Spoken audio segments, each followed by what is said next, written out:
Okay, well, we get some people trolling in. Unfortunately, as I've said a few times already, we had a couple of technical difficulties with the webinar system. I've been experimenting with the new YouTube webinars, and I got a feeling that the experimentation I was doing last night screwed up the event. So anyway, my name is Steve Higgins. I'm from Rolls Battery Engineering. I'm the technical services manager here at Rolls. Today we're going to We're going to talk a little bit about troubleshooting. We're going to continue our troubleshooting talk. We're going to talk about a few weeks ago we talked about specific gravities, voltages, parallel strings, stuff like that. Today we're going to talk about load testing. Different types of load testings out there. We'll get into that a little more during the presentation. Couple of housekeeping items, and I try to put this in front of all the webinars. The broadcast is about 15 to 20 seconds delayed. The reason for that is that when I'm presenting it on Google+, it's going through the internet, it's being converted, and it's being dumped live on Google+ and YouTube at the same time. So everything is at least 15 to 20 seconds delayed. So if you do have a question, there is a group chat. If you go to your interface and you highlight your interface on the Google or even on the YouTube, there is an interface that you can set. Actually, I'm sorry, it's just for Google. There's an interface where if you highlight it, on the left-hand side, there's a Q&A and there's a chat pane. Either one, if you would like to post any kind of questions in that Q&A or the chat pane, I would be more than happy to answer them. Remember, if you do have a question, I'm at least 45 to 60 seconds behind from seeing it. I'll get to those questions at the end, just to give you a little bit more interaction or to give you those questions and answers. There's about 40 slides. It's going to take about 45 to 60 minutes to complete. If you're not able to attend the whole thing, this is being recorded on YouTube. You can go back and record it anytime. And all you can do is go to the Rolls Battery Engineering YouTube site, and all my past and present webinars are there. If you don't have access to the chat pane, you can feel free to email me directly at steve@surratt.com, and I'll be more than happy to take care of it for you.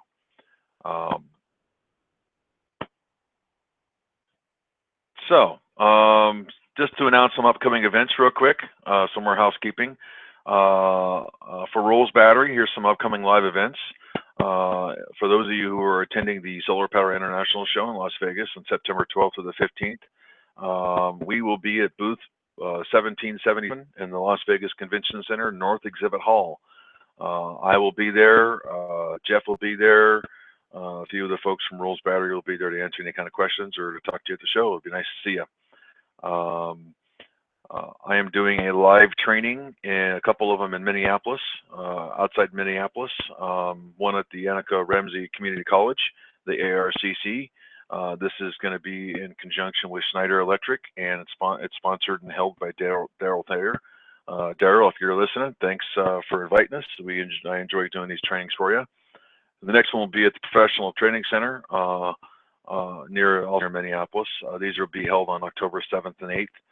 Typically, these are 3 or 4 hours of inverters, 3 or 4 hours of batteries, and a little bit of general discussion.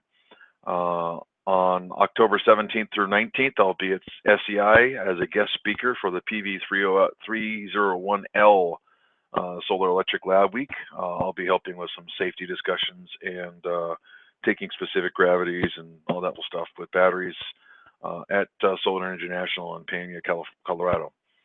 On October 24th and 25th, I'll be in Lagos, Nigeria with African Energy. So we're going to be doing a training there. And on October 27th, 28th, and 29th, I'll be in Lomé, Togo. Again, this is an African Energy sponsored training. So if you have any questions, or if you want to come see us live or come harass me or whatever you want to do, feel free to stop in and see those. Here's my contact information. My name is Steve Higgins, as hopefully you know.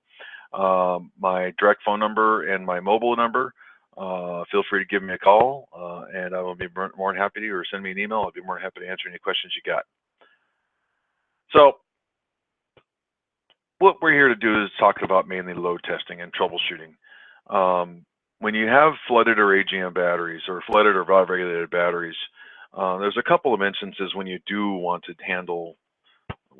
do a load test.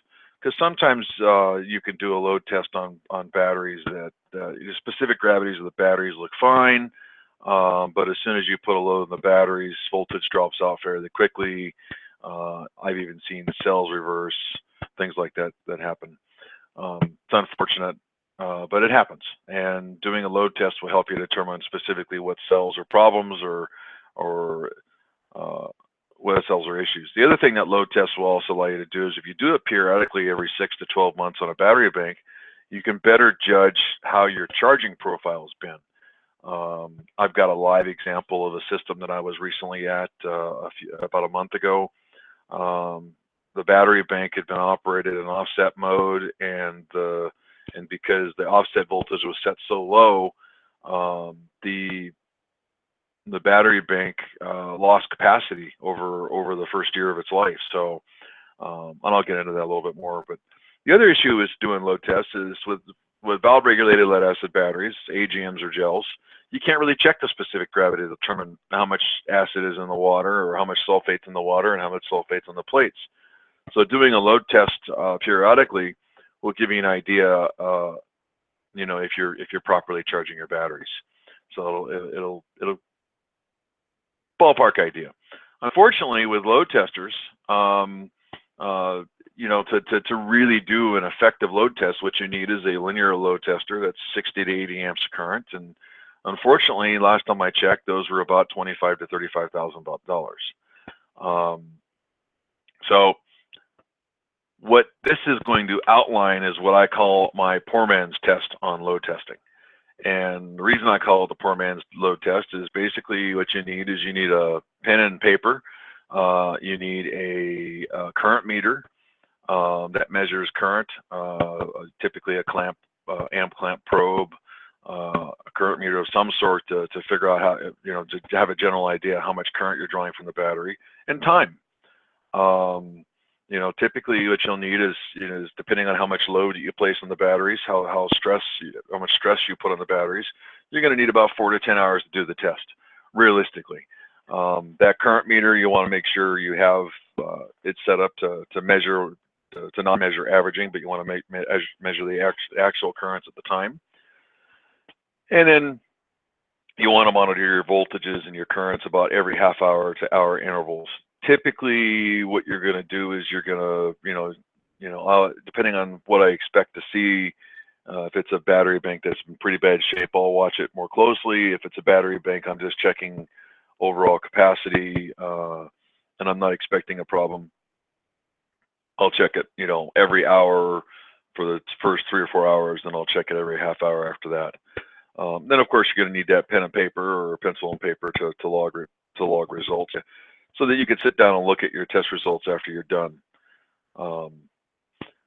Next thing you want to do is you want to determine the C10 discharge rate of your batteries. Now, for example, a single series string of S550s, that would be roughly around 36 amps of current. If you were testing 2 strings of batteries, now you're looking at 72 amps of current. You can go at a higher discharge rate for faster charge times, but doing so sometimes puts too much stress on the batteries, and they'll collapse too quickly to measure all the cells, especially if you've got 2 parallel strings of batteries. Now you're trying to measure 16 batteries within a fairly quick period of time.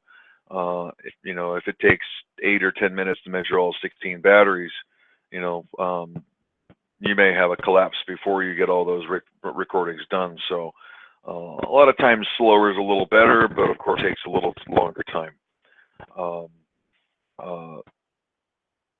Once you've determined what your C10 rate is, you apply your loads and you take your readings. You start taking your readings.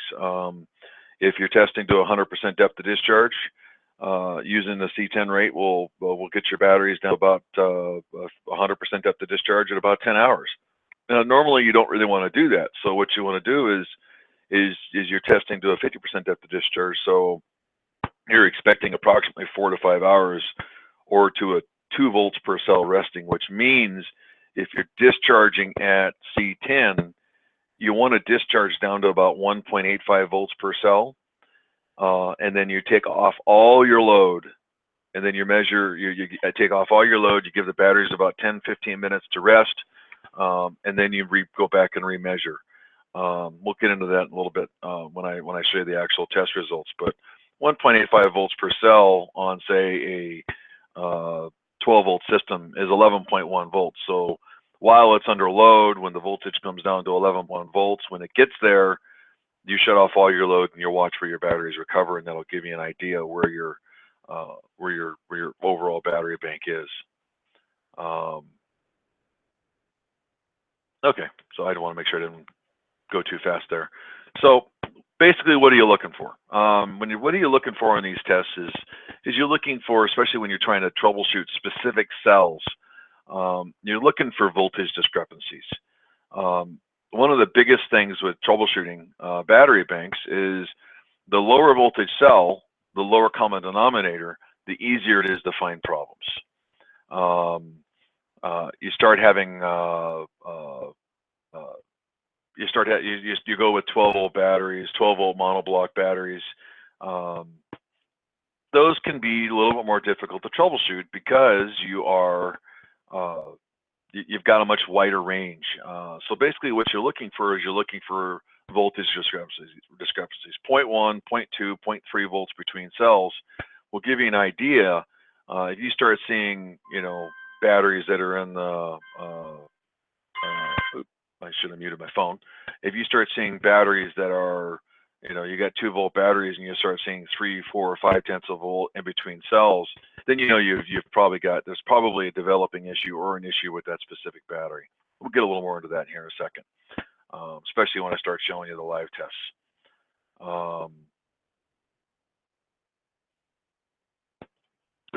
So load test. This is generally what it would look like for a passing load test. So what we do is we go. So what we're doing is basically our start of test. Our specific gravities are all roughly around 1270 specific or voltages. So this would be basically a perfect battery bank.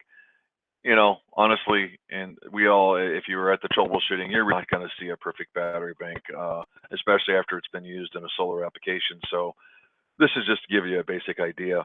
So you start the load test, you apply your loads. I'm not going to look at specific gravities typically during a load test, and the reason I'm not going to do that is it's a lot of extra work that you don't really want to do while you're doing a load test. You can look at specific gravities after you finish the load test, and then again after you do a full recharge. That'll give you a pretty good indication. But after the first hour, we see our voltages have dropped down to about 2.11, 2.09. So we have a little bit of a spread. Not all batteries are going to be are created equal, unfortunately. Even the manufacturer of the batteries, not all batteries are equal. So every battery is going to have its own little independent resistance, and it's going to discharge a little differently. So it's common to see on a 2 volt cell 0.2, 0.1, 0.2, maybe even 0.3 difference, as long as they stay within the same. So go to the next slide. Everything's dropping relatively nicely. Hour 2, hour 3, hour 4, hour 5. So we get to hour 5.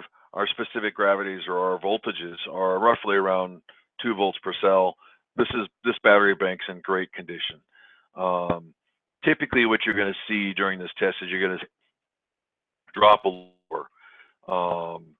A little earlier, I teased about a real example I did, and I will bring that up here.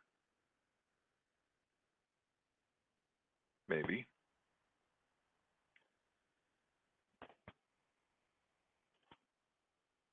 There we go. Hopefully that's going to work. So we'll bring that up. And so what we have here is, I'm going to try to change this a little bit here and make sure it's visible. hopefully everybody can see this. So what we have here is we have a battery bank. These are the two YS62s, significantly large battery banks, 4,800 amp hours.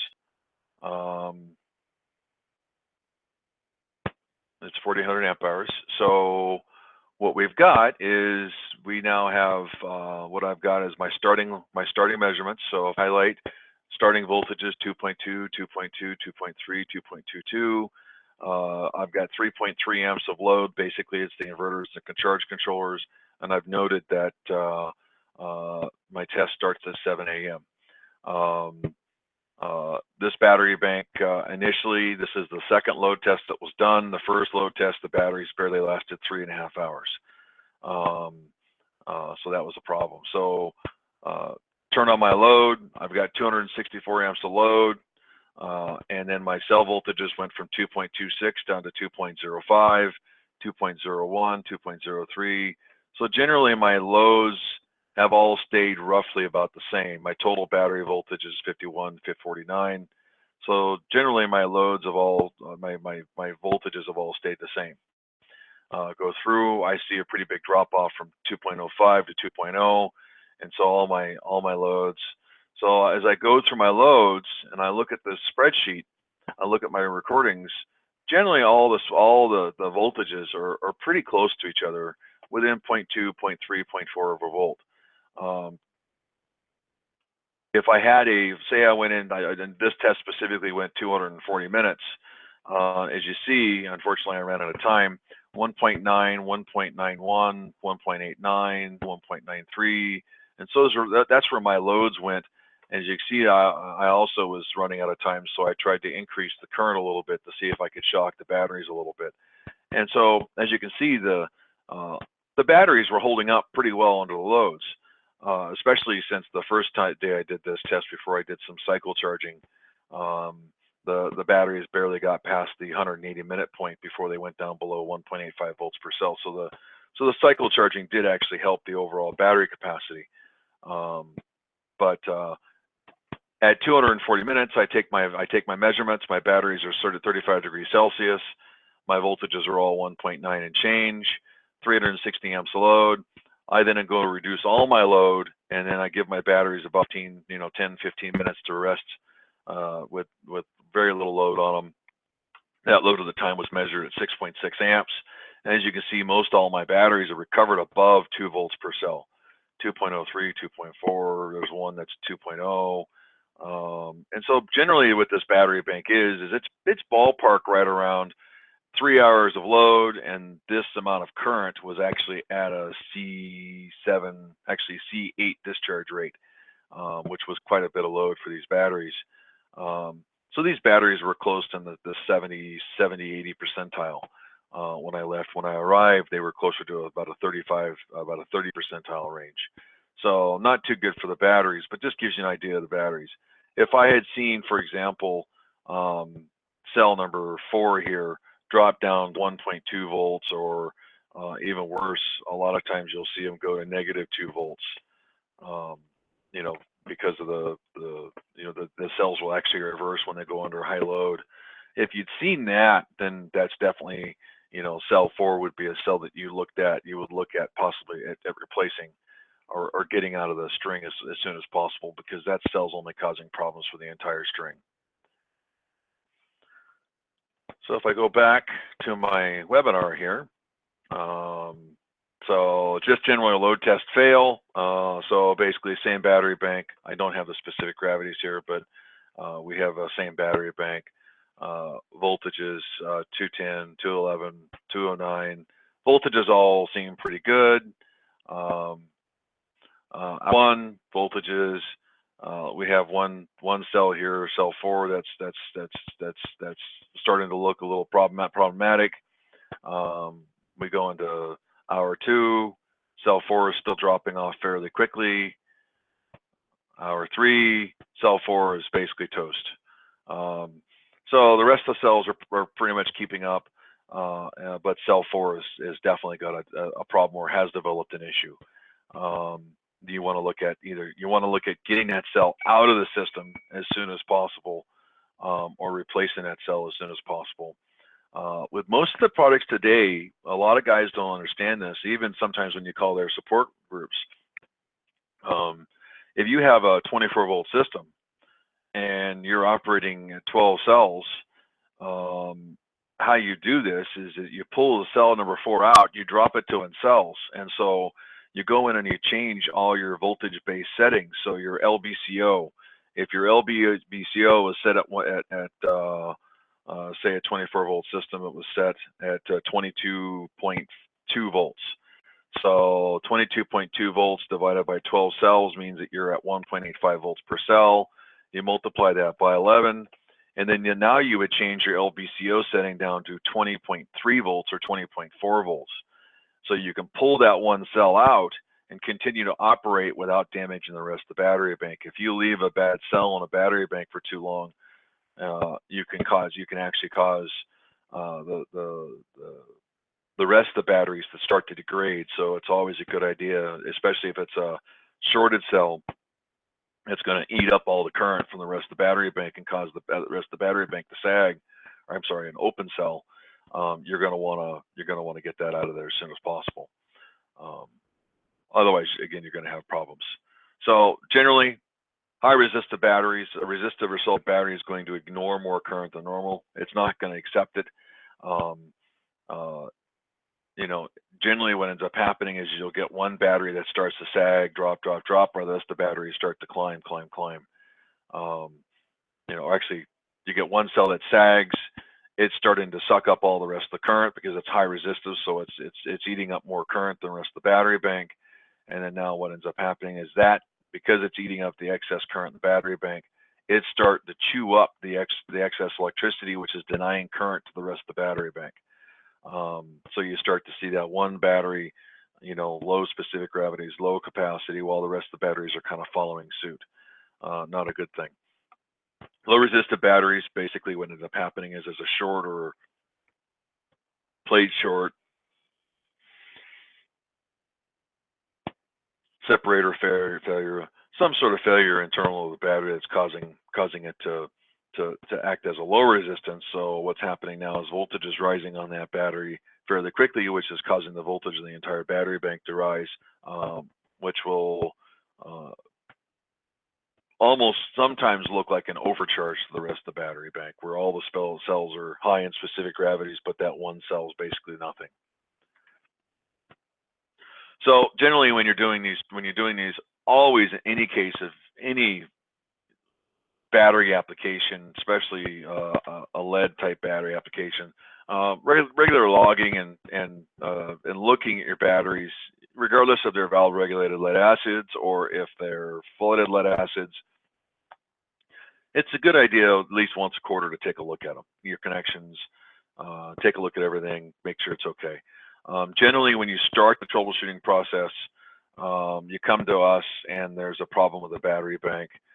You're probably looking, you know, most customers, actually I wouldn't say most of them, probably 60% of the customers that end up filing a support ticket or calling for support help, generally it's about a 4 to 6 week troubleshooting process. I would say there's probably about another 35% of the folks that call up, it's an obvious issue, and you can take care of it pretty quickly.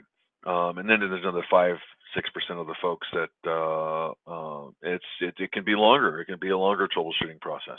So, and finally, I'm not going to harp on the failure rates, but finally, users should have, especially the end users, should have the tools and educate to properly troubleshoot.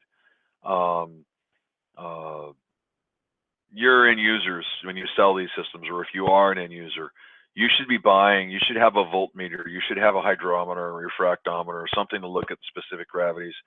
If you're using AGM batteries, it's a good idea to invest a couple $100 into a current clamp meter, just to see, just if you're, you know, just to look at the currents and make sure the currents of the inverters are driving.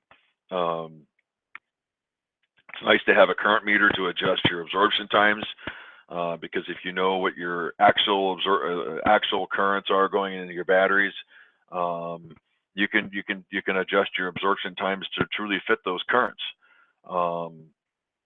So something to possibly look at and consider. So just a couple of wiring examples. We're about 30 minutes into it, looks like, for the webinar. A couple of wire examples that I briefly touched on last week, especially for troubleshooting. Series strings,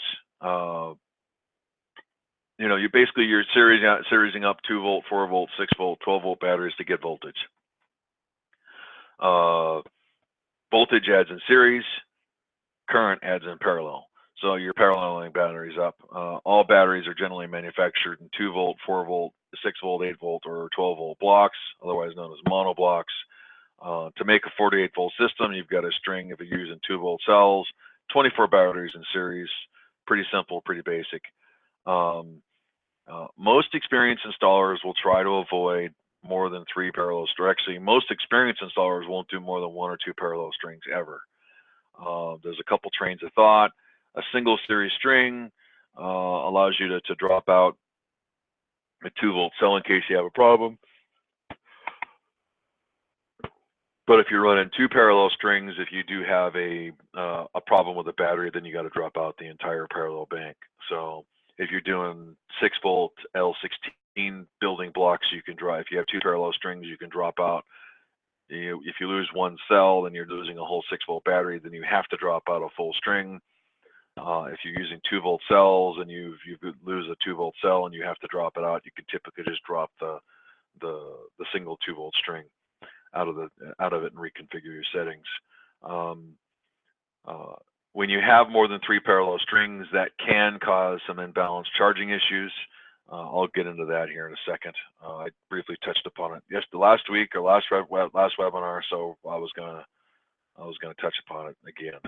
So generally, this is just a 12 volt battery bank. How you configure them. It really doesn't matter. One of the questions I get a lot is that wasn't what I wanted to do. Sorry about that. It really doesn't matter for these series connections. On a series string, these series connections, it's not a big deal because of the way current flow works. Current's going to flow. Current at this point, if we have 100 amps of current at this point, we're going to get 100 amps of current at this point, regardless of the distance of the strings, because it's one series circuit. Now, if I had multiple parallel circuits, then if these parallel connections were different in size or different in length, then you're going to have minute differences in your current carrying capability, which is going to cause a current discrepancy, which could exacerbate charging problems. So it's a good idea. You always want to have your, if this connection's a 4-aught connection, then this connection needs to be a 4-aught connection.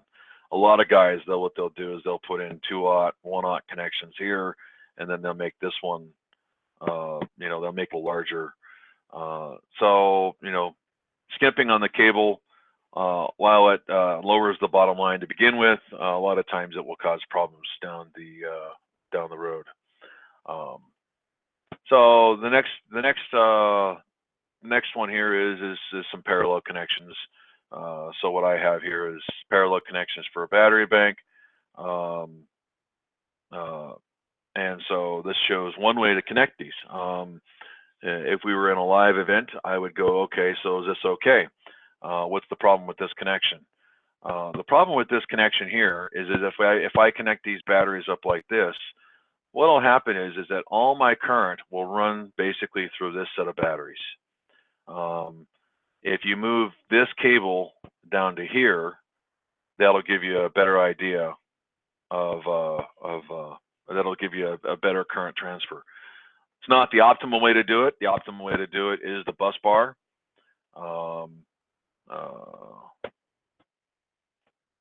Let's see here. The optimal way to do it is the bus bar of the battery bank, something like this. So what you have is your parallel strings. So you have your series strings here, series string 1, series string 2, series string 3. Those connections are all connected. These cables here are all the same length. If this cable is 3 feet, this cable's 3 feet. This cable's 3 feet. This cable's 3 feet. This cable's 3 feet. So all those parallel connections need to be the same size. And typically, what you do is you tap onto this bus bar. Your bus bar here with your negative connection your negative connection tap there, positive connection tap there, and of course these cables would be the same size and same length also. Just to try to help with your current capacity. The one kicker is that this cable only has to be sized to handle the individual series string or the individual string current. These cables need to be sized to handle the current 125% of the total current. I find a lot of folks run into that where they'll try to size this cable at 2-aught, and then they'll make this cable at 2-aught, expecting it to handle the current to the entire bus. And it doesn't work that way, unfortunately. You end up running into problems. Too many connections. I showed you this one. Basically, there's 5 parallel strings. Ideally, 5 parallel strings. Say these are 420 amp hour batteries configured at 24-volt battery bank. So you got 2,100 amp hours. Each battery individually has about 0.0014 ohms of internal resistance. So each string sees an internal resistance, not counting the cables, at 0.0057. So generally, if I have a 100 amp charge source and the world was perfect and all my cables are perfect and all my batteries are exactly the same, I would have roughly 20 amps of current across each string. Unfortunately, in the real world, it doesn't work that way because there are minute differences. And so when you start having a problem with a battery, let's say that my internal resistance on a battery, let's say this battery right here starts to develop an issue. Oop, and it did it again. I love PowerPoints. So let's say this particular battery started to develop a problem. So this battery starts to develop an issue. Okay. Well, the problem with that is now it starts to draw more current, more power. Then it starts to draw away more power from the rest of the strings. So the internal resistance goes up, voltage drop goes up, but then because voltage goes up, current drops that goes through the battery. That current drops, so this entire string starts to suffer, and that entire string starts to lose. It starts to not charge as well as the rest of the battery bank. Now, typically, where you find that where you find this is over a period of time. Customers will look into specific gravity as they start to see the entire string drop, while the rest of the strings, if they're checking all the cells, while the rest of the strings kind of hold or at the end of charge are okay. Where this becomes a major problem is when you're not charging, now this string didn't get charged as well as the rest of the battery bank. So this string now, while none under charge, starts to feed off of the rest of the battery bank. Not only do you have your loads feeding off the rest of the battery bank, but now that string is now feeding off the other 4 strings, which now you have the household loads and you have this battery bank as a load to the rest of the battery bank. And that's going to eventually cause you problems. If you're doing the maintenance or your customer is doing their maintenance, you're going to detect that pretty quickly and pretty easily. If you're not doing your maintenance, if the customer is not looking at their specific gravities and they're not taking care of their batteries, regardless if they're AGMs, gels, regardless of the type of battery they're using, they're going to develop issues and problems down the road. So to look at the financials a little bit, 6-volt, 420 amp hour battery bank configured at 24 volts, 2,140 amp hours. Ballpark cost, street prices from some of the stuff that I've seen on the internet and some of the folks I've talked to, you're looking at about $7,500. Multiple battery banks. If you're, typical cycle life, your typical end user who's cycling it 1 to 2 times a day, you're looking at 5 to 7 years. Unless they isolate the strings, unless they start isolating strings early and start charging the batteries on a every 6-month basis, doing load tests, keeping close tabs, you're looking at a 5 to 7 year life. You may be able to extend that 2 or 3 more years if you're doing maintenance, but it's a lot of extra maintenance. Same battery bank, 2 parallel strings of S1450s. You have, we're talking 24 volt.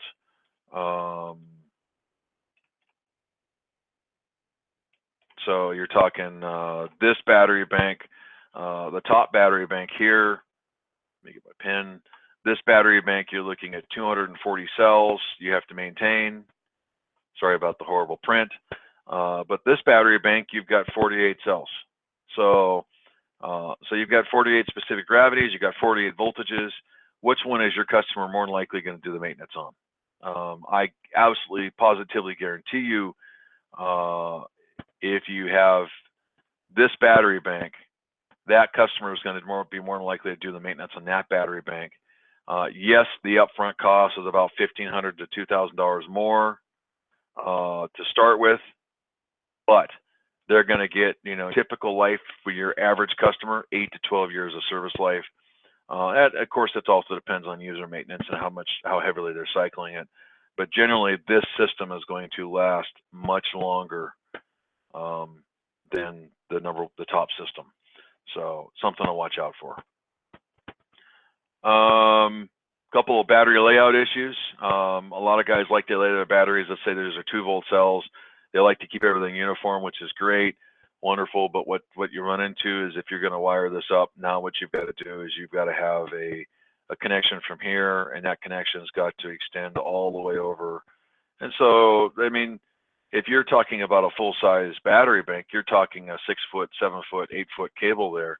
8 feet at $10 a foot for 4/aught, or $7 a foot for 2/aught. And pardon me if my prices are off, but I don't do a whole lot with battery cable pricing anymore.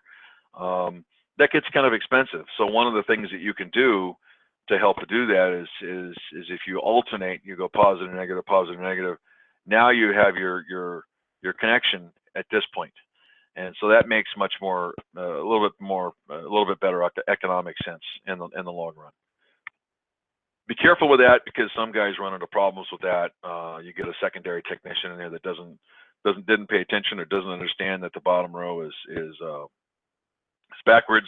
A lot of times they'll put them in the incorrect way or do things to cause issues. The next thing I suggest to folks to do when they're doing installations, you want to try to get everything as uniform as possible. And what I'll usually do, and this is part of maintenance, is label the batteries. Get a big Sharpie, big, thick, giant Sharpie pen, and mark on the battery, cell 1, cell 2, cell 3, cell 4. If they're all 16s, right underneath the cap. Don't write on the cap, because you can move the caps around, but right underneath the cap, the vent hole, the well hole, and measure that and mark that cell 1, 2, 3, 4, 5, all the way up to 24, all the way up to 12. Typically, I start at the positive end. Some guys start at the negative end. Doesn't matter which side you start with. You can go both ways, as long as you keep everything relatively slow and uniform throughout the entire process. And then the next thing I'll do is I'll circle half the cells.